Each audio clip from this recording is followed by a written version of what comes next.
आप सबों को जय मसीह की। मेरा नाम पास्टर कमल देव और जेकेयू कलीसिया के तरफ से भी आप सबों को जय मसीह की। मेरे प्रियो, एक बार फिर से हम यूट्यूब के माध्यम से आप लोगों के बीच में हैं और आइए हम सीधा परमेश्वर के वचन में से कुछ बातों को सीखने वाले हैं।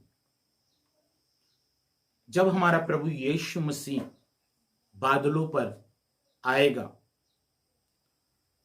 तो मेरे प्रियो, वो न्याय सिंहासन में होगा और हर एक लोगों का न्याय करेगा। हम निकालें मत्ती उसका 25 अध्याय और उसका 31 पद।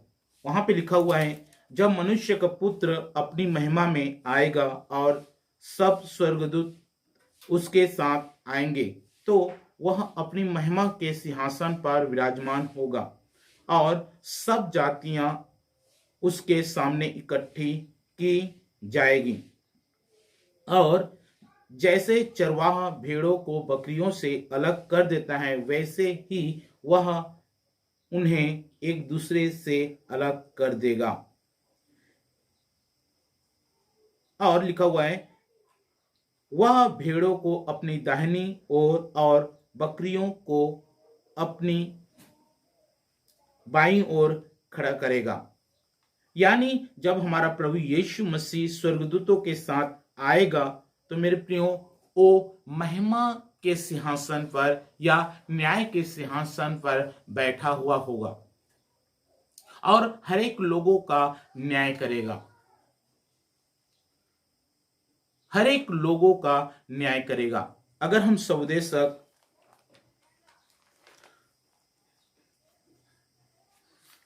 और उसका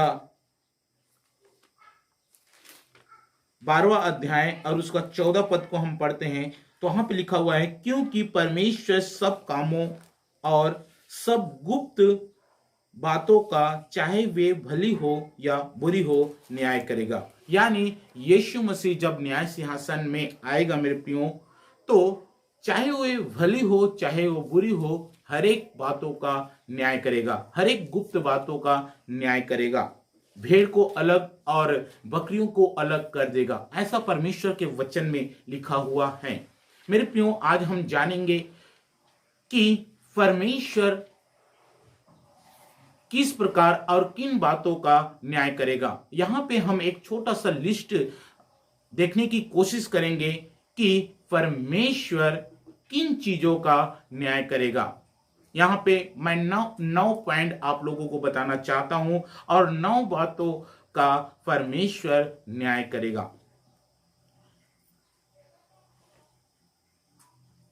पहला, तीतुस और उसका 1 अध्याय उसका 9वां पद निकाल लें। तीतुस उसका 1 अध्याय और उसका 9वां पद, यहां पे लिखा हुआ है, और वह विश्वास योग्य वचन पर जो धर्मोपदेश के अनुसार है स्थिर रहे कि खरी शिक्षा से उपदेश दें सकें और विरोधियों का मुंह भी बंद कर सके। यानी इस वचन के आधार पे मेरे प्रियो, आप लोगों को मैं बताना चाहता हूं कि परमेश्वर या यीशु मसीह जब न्याय सिंहासन के सामने बैठेगा और लोगों का न्याय करेगा, तो पहली बात जो न्याय करेगा, हमारी शिक्षा, हमारी सिद्धांत, हमारी उपदेश, हमारा प्रचार का न्याय करेगा। यानी हम किस प्रकार लोगों को शिक्षा देते हैं, किस प्रकार हमारा सिद्धांत है, किस प्रकार हमारा उपदेश है, किस प्रकार हम लोगों के बीच में जाकर प्रचार करते हैं, इन सारी चीजों का न्याय हमारा प्रभु यीशु मसीह जब अपने दूसरे आगमन में आएगा मेरे प्रियो, तो न्याय करेगा। इसलिए आज हम अपनी शिक्षा को, अपने सिद्धांत को, अपने उपदेश को, अपने प्रचार को सही रखें, जो परमेश्वर को भाए और परमेश्वर के वचन के आधार पर हो, ऐसा हम करें, ताकि हम जब भी हमारा प्रभु यीशु मसीह बादलों पर आए मेरे प्रियो, हम हर एक चीजों का हिसाब किताब दे पाए। दूसरा पॉइंट आप लोगों को बताना चाहता हूं, इफिसियों उसका 4 अध्याय उसका 2 पद।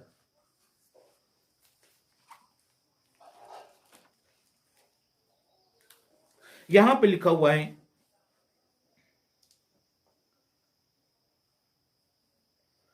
अर्थात सारी दीनता और नम्रता सहित और धीरज धर कर प्रेम से एक दूसरे की सह लो।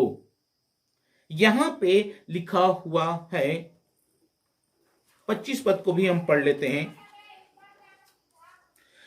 इस कारण झूठ बोलना छोड़कर हर एक अपने पड़ोसी से सच बोले, क्योंकि हम आपस में एक दूसरे के अंग हैं। यहां पे हमारा प्रभु यीशु मसीह कहना चाहता है वचन के आधार पे, अर्थात सारी दीनता और नम्रता सहित और धीरज धरकर प्रेम से एक दूसरे की सह लो। इस कारण झूठ बोलना छोड़कर हर एक अपने पड़ोसी से सच बोले, क्योंकि हम आपस में एक दूसरे के अंग हैं।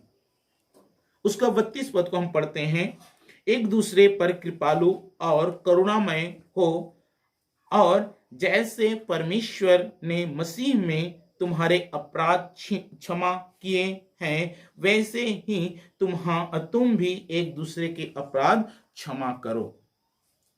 इन वचनों के आधार पर मेरे प्रियो मैं बताना चाहता हूं कि जब भी हमारा प्रभु यीशु मसीह बादलों पर आएगा और जब न्याय सिंहासन में बैठेगा, तो यीशु हमारे व्यवहार का भी हमारा न्याय करेगा, व्यवहार का हमारा न्याय करेगा कि हम किस प्रकार लोगों से व्यवहार रखते थे, किस प्रकार लोगों से बोलते थे, किस प्रकार लोगों से बातचीत करते थे। इन सारी चीजों का यीशु मसीह न्याय करेगा।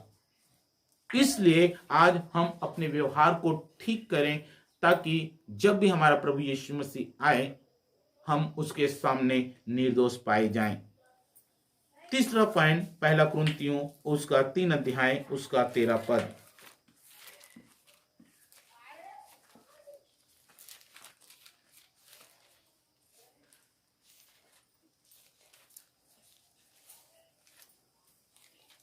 यहां पे लिखा हुआ है, तो हर एक का काम प्रकट हो जाएगा, क्योंकि वह दिन उसे बताएगा, इसलिए कि आग के साथ प्रकट होगा और वह आग हर एक का काम परखेगी कि कैसा है। यानी इस वचन पे हम ये दे सकते हैं कि यीशु मसीह हमारे कार्यों का भी, हमारे कार्य का भी या हमारे काम का भी न्याय करेगा।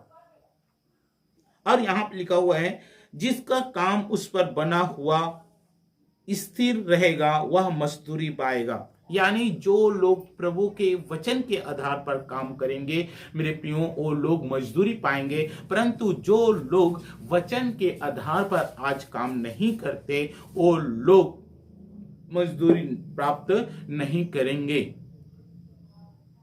लेकिन वो लोग हानि उठाएंगे। वो लोग हो सकता है वो लोग, उन लोगों को प्रतिफल ना मिले। इसलिए हम जो भी प्रभु में काम करते हैं, प्रभु के वचन के आधार पर हम काम करने की कोशिश करें। चौथा पॉइंट, मत्ती उसका 12वां अध्याय 36 और 37 पद। यहां पे लिखा हुआ है, और मैं तुमसे कहता हूं कि जो जो निकम्मी बातें मनुष्य कहेंगे, न्याय के दिन वे हर एक उस बात का लेखा देंगे, क्योंकि तू अपनी बातों के कारण निर्दोष और अपनी बातों ही के कारण दोषी ठहराया जाएगा। यानी मेरे प्रियो, जो भी हम बात करते हैं, हर एक बातों का हमें लेखा देना पड़ेगा। यहां पे साफ लिखा हुआ है, और मैं तुमसे कहता हूं कि जो जो निकम्मी बातें मनुष्य कहेंगे, यानी गलत बोलेंगे, कहेंगे, न्याय के दिन वे हर एक उस बात का लेखा देना पड़ेगा। यानी जो लोग बुरा भला करते हैं उन सारी बातों का लेखा जोखा उन लोगों को देना पड़ेगा, क्योंकि तू अपनी ही बातों के कारण निर्दोष और अपनी ही बातों के कारण दोषी ठहराया जाएगा। अगर आप अच्छा बोलते हैं तो निर्दोष ठहराए जाएंगे, अगर आप गलत बोलते हैं तो मेरे प्रियो बताना चाहता हूं आप दोषी ठहराए जाएंगे। इसलिए आज हम अपने बातों को प्रभु के वचन के आधार पर बोलें, परमेश्वर के आत्मा के अनुसार बोलें, जो परमेश्वर भावता है उन सारे बातों को हम बोलने का प्रयत्न करें, ताकि जब भी हमारा प्रभु यीशु मसीह अपने दूसरे आगमन में आए तो हमें अपने बातों के कारण निर्दोष ठहराए और हमें अपने स्वर्ग तक लेकर जाए। पांचवी बात, मत्ती उसका 15 अध्याय उसका 19 और 20 पद, यहां पे लिखा हुआ है, क्योंकि बुरे विचार, हत्या, परिस्थिगमन, व्यभिचार, चोरी, झूठी गवाही और निंदा मन ही से निकलती हैं। ये ही हैं जो मनुष्य को अशुद्ध करती हैं, परंतु हाथ बिना धोए भोजन करना मनुष्य को अशुद्ध नहीं करता। यानी हमारे विचारों का भी परमेश्वर लेखा लेगा। यानी हम क्या विचार करते हैं, क्या सोचते हैं, इन सारी चीजों का यीशु लेखा लेगा। आज बहुत सारे एक वचन हम निकाल लें, मत्ती उसका 5वां अध्याय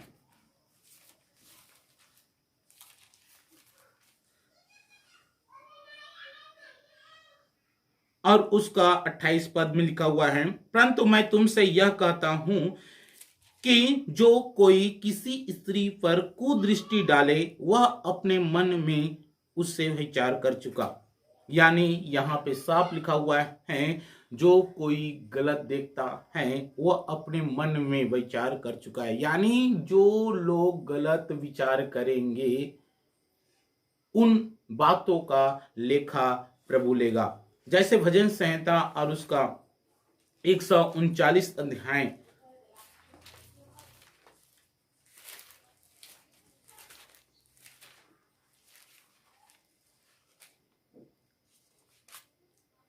पर लिखा हुआ है, दूसरे पद को हम पढ़ते हैं, तू मेरा उठना बैठना जानता है और मेरे विचारों को दूर ही से समझ लेता है। यानी हमारा प्रभु जो है हमारे विचारों को दूर ही से समझ लेता है, यानी हमारे विचारों का भी न्याय किया जाएगा।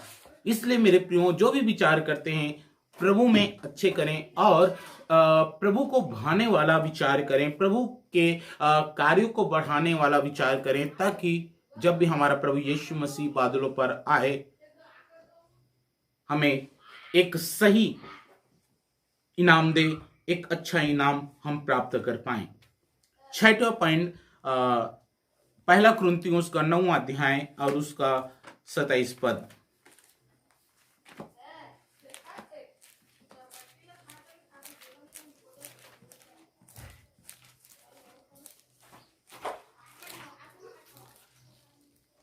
यहाँ पे लिखा हुआ है, परंतु मैं अपनी देह को मारता कुटता और वश में लाता हूं, ऐसा ना हो कि औरों को प्रचार करके मैं आप ही किसी रीति से निकम्मा ठहरूं।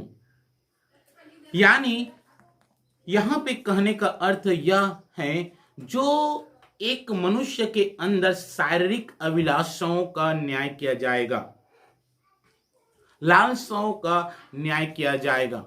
यानी जो व्यक्ति अपने शरीर के अनुसार आज जीवन जीते हैं उन सारे लोगों का न्याय किया जाएगा, उन लोगों को दोषी ठहराया जाएगा। इसलिए गलातियों और उसका 5 अध्याय और उसका 24 पद में लिखा हुआ है, और जो मसीह यीशु के हैं उन्होंने शरीर को उसकी लालसाओं और अभिलाषाओं समेत क्रूस पर चढ़ा दिए हैं। यानी जो लोग प्रभु यीशु मसीह के हैं, प्रभु यीशु मसीह के वचन के अनुसार, प्रभु यीशु मसीह के आत्मा के अनुसार जीते हैं, उन्होंने शरीर की लालसाओं और अभिलाषाओं को क्रूस में चढ़ा दिए हैं, क्योंकि उन लोगों को मालूम है कि शारीरिक अभिलाषाओं का भी जब हमारा प्रभु यीशु मसीह बादलों पर आएगा, न्याय किया जाएगा। सातवीं बात, रोमियो और उसका 2 अध्याय और उसका 16 पद, यहां पे लिखा हुआ है, जिस दिन परमेश्वर मेरे सुसमाचार के अनुसार यीशु मसीह के द्वारा मनुष्यों की गुप्त बातों का न्याय किया जाएगा। यानी हमारी गुप्त बातों का न्याय किया जाएगा। मेरे प्रियो, आप परमेश्वर से छिप नहीं सकते, परमेश्वर की आत्मा से छिप नहीं सकते। एक मनुष्य से आप छिप सकते हैं, एक पास्टर से आप छिप सकते हैं, एक समाज के लोगों से छिप सकते हैं, अपने घर के लोगों से छिप सकते हैं, परंतु कोई भी व्यक्ति प्रभु से छिप नहीं सकता। इसलिए यहां पे लिखा हुआ है, गुप्त बातों का भी न्याय किया जाएगा। यानी आप जो कुछ गुप्त में बातें करते हैं, उन सारी चीजों का भी न्याय किया जाएगा। 8वां पॉइंट, 1 कुरिन्थियों और उसका 3 अध्याय उसका 12वां पद,